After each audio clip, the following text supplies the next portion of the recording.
อันนี้เป็นการลิ้นกินประเพณีเนาะของชาวบ้านกบกฝากกดไลค์กดแชร์เด้อพี่น้องเด้อซ่องเบาบุญมีเนาะพี่น้องพิมพ์เข้าไปว่าบุญมีชาแนลฝากกดไลค์กดติดตามเด้อพี่น้องเด้อ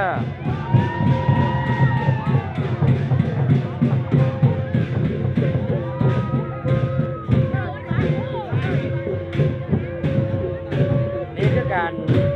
จะแห่วันเดือนนะพี่น้องเด้อคนรวมสมดินเด้อ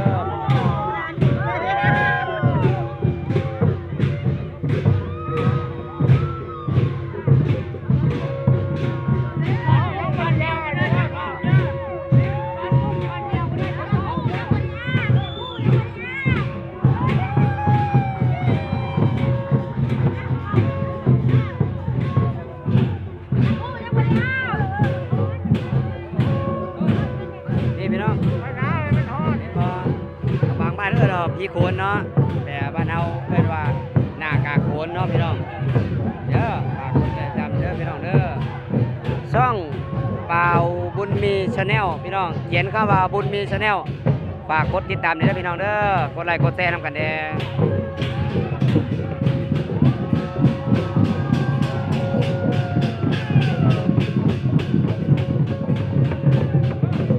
นี่พี่น้องนี่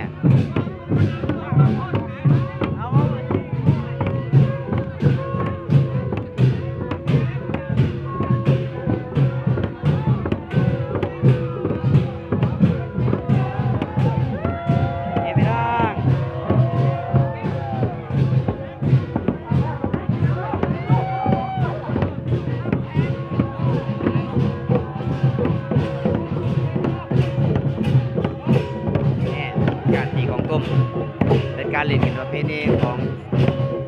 ชาวบ้านหรือว่ารวมแล้วก็เป็นชาวบ้านกบกเนาะพี่น้องน่ารักกบกนี่แหละ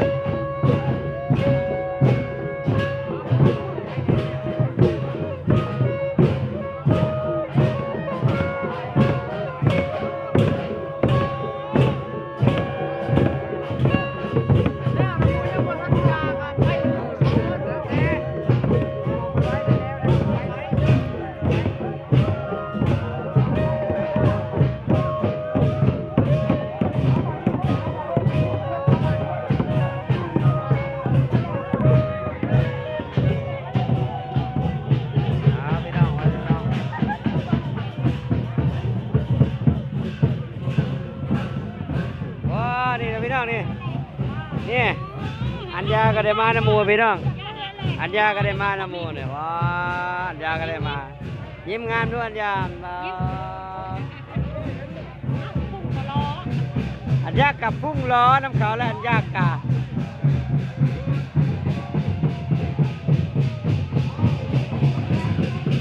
ใกล้จะจบพิธีแล้วพี่น้องใกล้แล้ว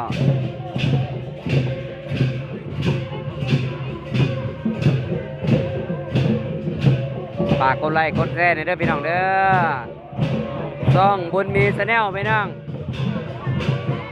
ก็เป็นกำลังใจในการถ่ายคลิปต่อไปพี่น้อง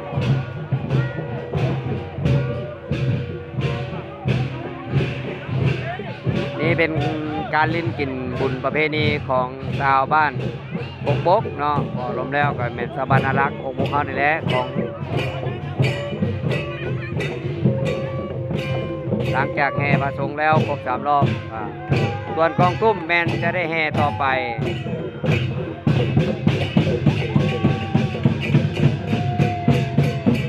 เดี๋ยวพี่น้องเด้อ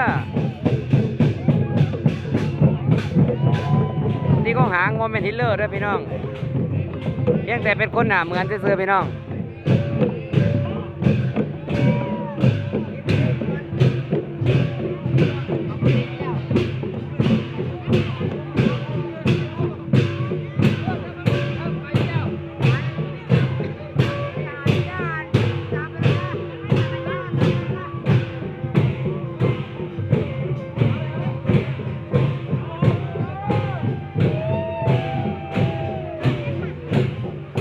ผู้ใดที่มักมวนก็เชิญร่วมมวนนำกันได้พี่น้องเด้อร่วมขบวนนำกันได้เด้อเดี๋ยวพวกข้าติดตามเก็บภาพด้านหน้าพี่น้อง บ